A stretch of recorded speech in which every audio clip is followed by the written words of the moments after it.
కథ రాజస్థాన్కి చెందిన పింటూది. తనది చాలా సింపుల్ స్వభావం. పేదవాడు కాని నిజాయితీ గలవాడు. పింటూలోని ప్రత్యేకమైన విషయం ఏంటంటే తను శాఖాహారి అయినప్పటికీ కూడా రకరకాల రుచికరమైన చికెన్ ఐటమ్స్ ని తయారు చేస్తుంటాడు. హరే, ఎలా ఉన్నారు పింటూ గారు? బానే ఉన్నాను వదినమ్మా. మీరెలా ఉన్నారు? పర్వాలేదు, అలా నడుస్తోంది. ఇవాళ మా టీటూ పుట్టినరోజుంది. అలాగా, ఇది చాలా మంచి విషయం. నా తరపు నుంచి టీటూకి బోలెడన్ని శుభాకాంక్షలు తెలియజేయండి వదినమ్మా. తప్పకుండా. అన్నట్టు మర్చిపోకుండా మీరు మీ చేత్తో తయారు చేసిన కాజు దమ్ చికెన్ ని పంపించేయండి ఇంటికి.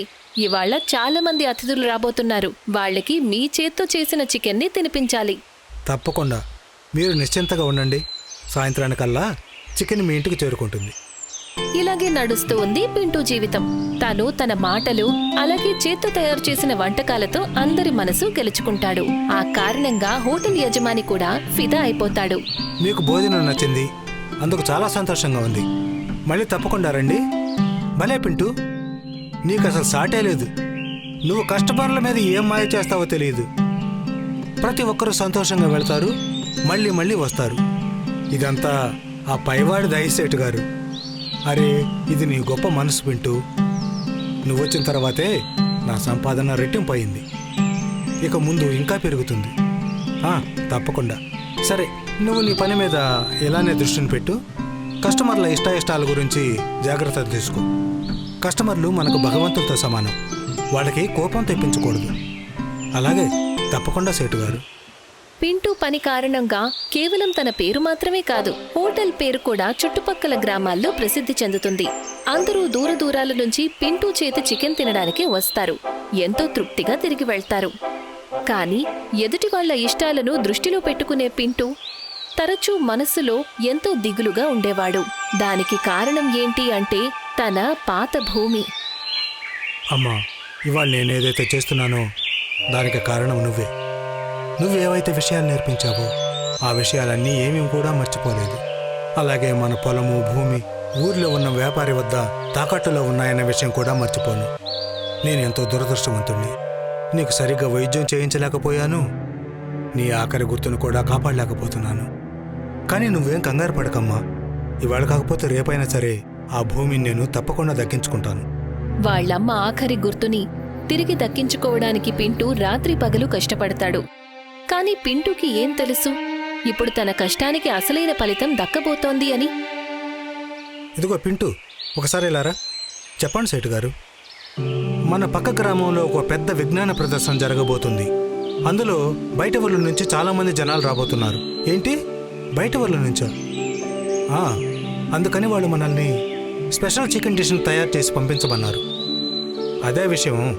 ఏం పర్వాలేదు సేటు గారు, అయిపోతుంది. లేదు, అయిపోతుందనే విషయం నాకు కూడా తెలుసు. కానీ ఆయన ఏమన్నారంటే అతిథులు బయట నుంచి వస్తున్నారు, వాళ్ళకి ఎక్కువ కారము నచ్చదట. ఆ లెక్క ప్రకారం ఏదైనా కొత్తగా ఉప్పు కారం కొంచెం తగ్గించి ఏదైనా కొత్తగా తయారు చేయి. కారం తక్కువగా ఉండాలా? సరే సేటు గారు, అలానే తయారు చేస్తాను. ఇంతకీ ఈ ప్రదర్శన ఎప్పుడుంది? రేపు. నువ్వు ఒక పని చెయ్యి. నువ్వు ఇంటికి వెళ్ళి విశ్రాంతి తీసుకుని కొత్తగా ఏం చేయగలవు అనేది ఆలోచించు. ఆ తర్వాత దాన్ని అక్కడికి తయారు చేసి పంపించేద్దాం. తప్పకుండా. సేటు మాటలు విన్న తర్వాత పింటూ చాలా ఉత్సాహంగా ఉంటాడు. తనకి చాలా రోజులుగా ఏదైనా కొత్తగా తయారు చేసే అవకాశం దొరకలేదు. ఇప్పుడు ఆ జాతర కారణంగా తనకి అవకాశం వచ్చింది. మరుసటి రోజు పింటూ కావలసిన వస్తువులు తీసుకోవడానికి బజారుకు వెళ్తాడు. పింటూ బజార్లో సామాన్లు కొనడంలో బిజీగా ఉంటాడు. అప్పుడే ఒక విచిత్రమైన వస్తువు మీద దృష్టి పడుతుంది. అరే, ఏంటిది? గుమ్మడికాయ. నేను కొత్తదేదైనా దీనితోటి తయారు చేస్తే? బజార్లో ఉన్న పెద్ద పెద్ద గుమ్మడికాయలు చూసి పింటూకి మనసులో పంకిన్ చికెన్ చెయ్యాలని ఆలోచన వస్తుంది. తను గుమ్మడికాయను తీసుకుని ఇంటికి బయలుదేరతాడు. మొత్తానికి నేను ఇంటికి చేరుకున్నాను. ఎంత వేడిగా ఉందో బయట. సరేలే, ఇక పద పింటూ, ఇవాళ ఏదైనా కొత్తగా తయారు చేద్దాం. పింటూ గుమ్మడికాయ చికెన్ అయితే తీసుకొచ్చాడు. కానీ కాస్త భయంగా ఉన్నాడు, ఈ ఎక్స్పెరిమెంట్ పాడవకుండా ఉండాలని. కాని తను ఓటమిని అంగీకరించలేదు. మనసు పెట్టి పని మొదలుపెట్టాడు. భయమేస్తుంది. భగవంతుడా, ఈసారి ఏదైనా సరే నేను చాలా బాగా చెయ్యాలి. ముందు చికెన్ని బాగా కడిగాడు. తర్వాత మసాలాల మ్యాజిక్ ని ఉపయోగించాడు. సరే, చికెన్లో గరం మసాలా, ఉప్పు, పసుపు, ఆలు అన్నీ బాగా మిక్స్ చేశాను. ఇక ఇప్పుడు గుమ్మడికాయ వంతు. తను వెంటనే సంచిలో నుంచి గుమ్మడికాయ తీసి కడిగి దాని జ్యూస్ తీశాడు. ఇప్పుడు చికెన్ని పెద్ద కడాయిలో నూనె, కారం, మసాలాలతో కలిపాడు. అందులో గుమ్మడికాయ జ్యూస్ కలిపి మూత పెట్టి కుక్ అవ్వడానికి వదిలేశాడు. సరే, దీన్ని నేను కడాయిలో పెట్టేశాను, గ్యాస్ సన్నని మంట మీద. ఇక ఇప్పుడు రైస్ వంతు. తను వెంటనే రైస్ని వండేస్తాడు.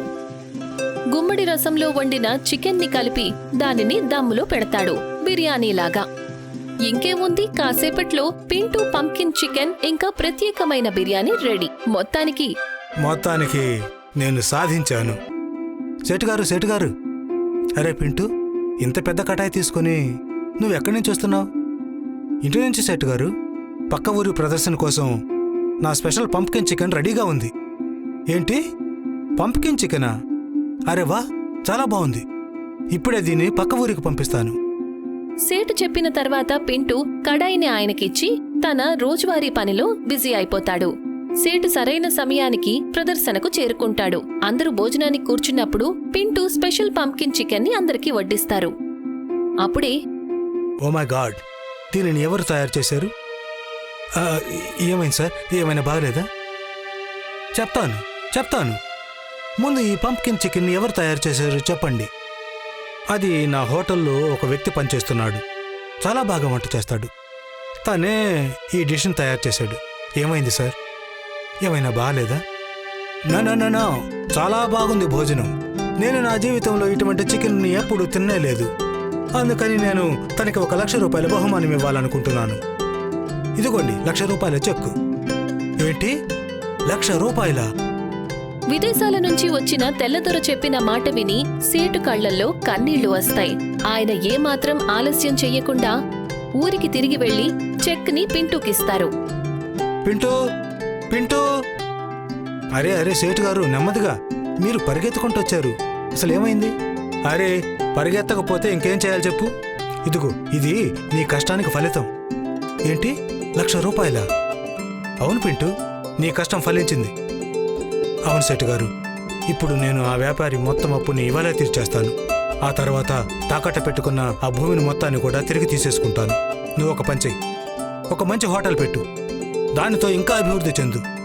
సేటు నోటి నుంచి వచ్చిన ఆ మాటలు విన్నాక పింటూ కళ్లల్లో కన్నీళ్లు వస్తాయి.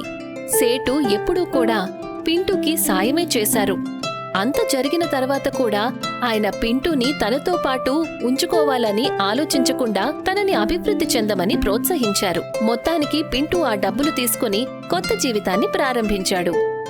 పాఠం: స్వచ్ఛమైన మనసుతో ఎవరైతే పనిచేస్తారో వాళ్ళు ఎప్పుడూ కూడా ఏదో ఒకరోజు తమ గమ్యానికి చేరుకుంటారు. పింటూ సింప్లిసిటీ, కష్టం, కొత్త ప్రయోగాలతో తన స్థానాన్ని స్థిరపరుచుకున్నాడు. పంప్కిన్ చికెన్ తన తలరాతను మార్చేసింది.